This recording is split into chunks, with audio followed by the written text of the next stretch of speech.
Shalom, shalom, peuple de Dieu. Que le Seigneur vous bénisse. Je suis dans la joie vraiment d'être parmi vous. Pour commencer, d'abord, je vais remercier le couple Sébastien d'avoir permis que je puisse me tenir devant vous pour pouvoir vous transmettre ce que Dieu met en moi. C'est un privilège parce que la chair, on ne la donne pas à n'importe qui. S'ils me l'ont donné, c'est qu'ils m'ont fait confiance et Dieu les a parlé qui j'étais. Amen. Et je bénis aussi tout le peuple de Dieu qui sont là, parce que si nous sommes là, c'est parce que vous êtes là. Et je sais que Dieu va se glorifier durant ces 3 jours avec notre chère maman qui a parlé, que je n'étais pas là. Que le Seigneur te bénisse. Et je sais que Dieu va nous utiliser puissamment pour amener une personne à la délivrance et à la guérison.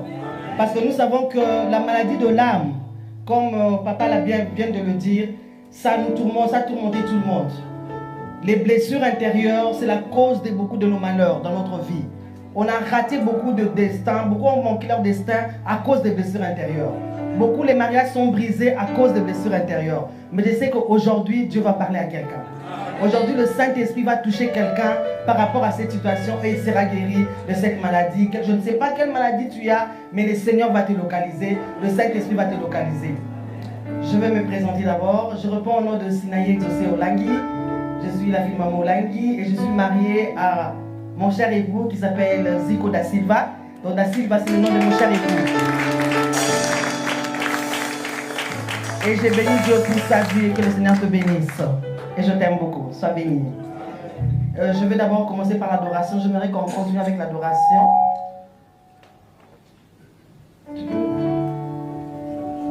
Tu es plus grand que ce que l'on dit. Amen. Amen. Jéhovah, tu es plus grand que... Parce que je vais donner mon petit témoignage. En 2019, avant le Covid, j'étais tombé très malade.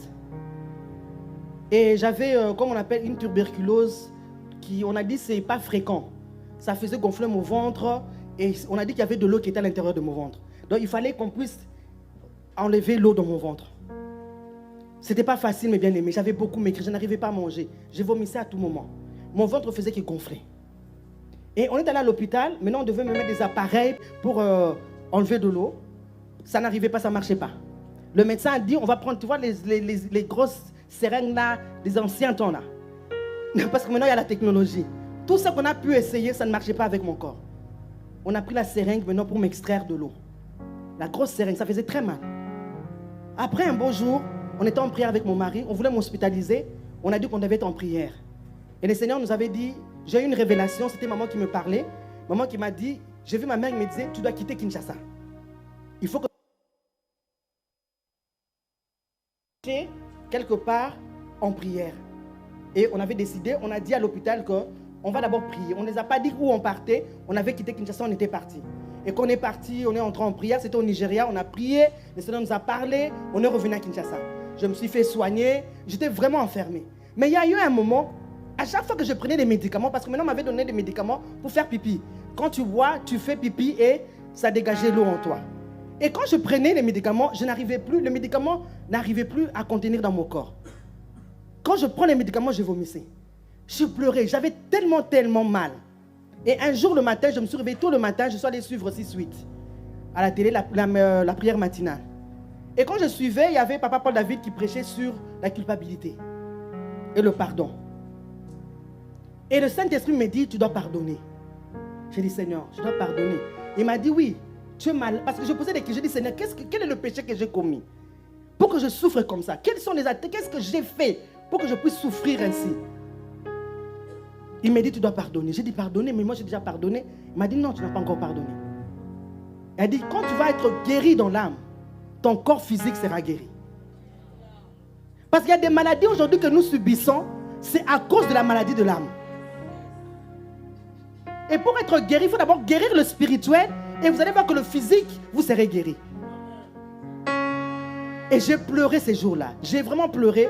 Et le Seigneur m'a dit, tu dois pardonner. J'ai dit, mais qui je n'ai pas pardonné? Il m'a dit, tu sais, le pardon, c'est quoi? Le pardon, quand tu pardonnes et que tu vois même la personne, tu es à l'aise. Mais il y a des gens qui disent que je pardonne, mais ils ne sont pas à l'aise quand ils voient la personne. Comme on dit à Lingala, monte meso pasuka. Tu as des remords quand tu vois la personne. Ou bien tu es énervé quand tu vois la personne. Ça, Dieu me dit que tu n'as pas pardonné. Ce n'est pas ça le pardon. Le pardon, tu pardonnes et tu oublies. Et quand tu vois la personne, tu es à l'aise. Tu ris. Bon, ce n'est pas que vous allez revenir dans la même amitié comme avant, mais tu te sens à l'aise quand elle est là. C'est ça le vrai pardon, mes bien-aimés. Le pardon, ce n'est pas seulement le pardon de la bouche, non. Nous devons pardonner du fond du cœur. Pour que ton âme soit guérie, Dieu m'a dit qu'il faut maintenant que tu pardonnes, tu libères. Mais bien aimé, ce n'était pas facile. Donc j'ai repris encore, moi j'ai appelé. J'ai pris mon téléphone, j'ai commencé à appeler. Même des gens que je savais qui m'ont fait du tort. J'ai appelé, j'ai demandé pardon. Et aussi en retour, me demander pardon. Et c'est comme ça au fur et à mesure que je voyais maintenant que j'avais la guérison. Que mon corps était en train de changer. Que j'ai changé. J'avais tellement maigri, si vous m'avez vu, j'avais tellement maigri que je n'étais méconnaissable. Mais au fur et à mesure, il y avait un changement dans mon corps. Je prenais des médicaments et tout allait bien. Et quand j'ai compris que non, c'est comme ça que Dieu m'avait donné cet enseignement sur la maladie de l'âme.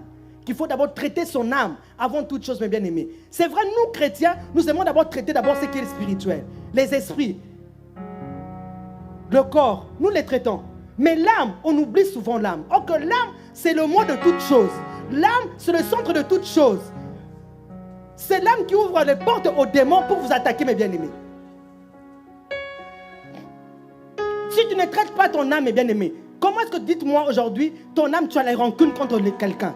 Mais tu viens à la prière, tu viens prier pour que Dieu te délivre de la méchanceté, pour que Dieu te délivre de blocage. Comment il va te délivrer? Tant que dans ton cœur, tu as encore un élément qui attire le ténèbre, qui est en contact avec le ténèbre.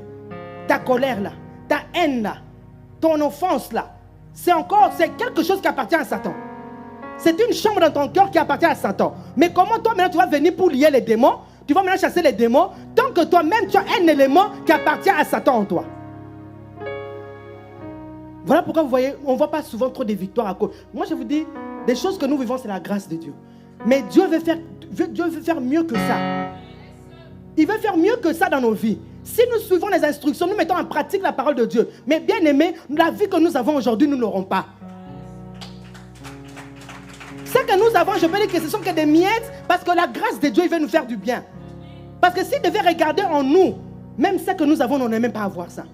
Il y a un moment, une dimension dans laquelle, quand Dieu veut t'emmener dans un autre niveau, quand tu es dans l'école de Dieu, là maintenant, il te cogne maintenant. Là, il te pousse maintenant à ranger ta vie. Là, il te pousse maintenant à te ranger. Tu n'es plus un bébé spirituel maintenant. Tu dois maintenant avoir la maturité spirituelle. Là, il te cogne maintenant. Il n'a plus pitié de toi.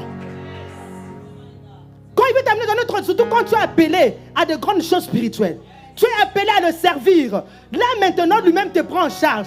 Parce qu'il a vu que tu ne veux pas écouter. Là maintenant, lui-même, il te secoue maintenant. Il veut maintenant te briser. Il veut t'amener maintenant à comprendre que tu dois dépendre de moi et du Saint-Esprit. Amen. Nous devons maintenant monter de nouveau, mes bien-aimés. Nous devons maintenant être des femmes spirituelles, des hommes surnaturels, des femmes surnaturelles, mes bien-aimés. Nous devons arrêter de prendre le lait maintenant. Maintenant, nous devons maintenant être au-dessus. Qu'on t'insulte ou pas, moi j'avance avec mon Dieu. Quand tu critiques ou pas, moi j'avance avec mon Dieu. Je ne vais pas rester là à me plaindre, à commencer à pleurer, ou bien à commencer à raconter ma vie à tout le monde parce que j'ai un problème. Non, mes bien-aimés. Parce que ça, la personne, moi je dis toujours, la personne là qui te fait du mal, il est à l'aise chez lui. Hein? Il vit, il mange, il voyage, il est à l'aise. Mais toi, tu vas commencer par des soucis. Tension 12. Tension 14, tension 15 à cause parce qu'on a dit que ceci, on a dit que tu as fait ceci, tu ne dors plus parce que un tel a parlé, parce qu'un tel t'a critiqué. Mais bien aimé, oublions ces choses. Voyons plus loin. Si Jésus-Christ lui-même, on l'a insulté.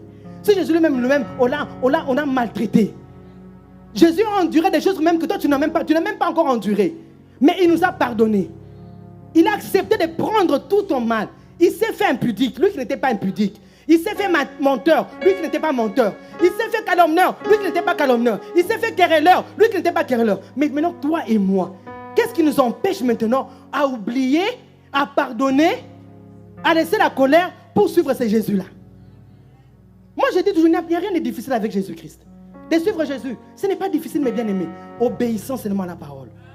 Mettons en pratique la parole de Dieu. Méditons la parole de Dieu, mes bien-aimés. Et nous allons voir la grandeur de Dieu dans nos vies. Amen. Amen.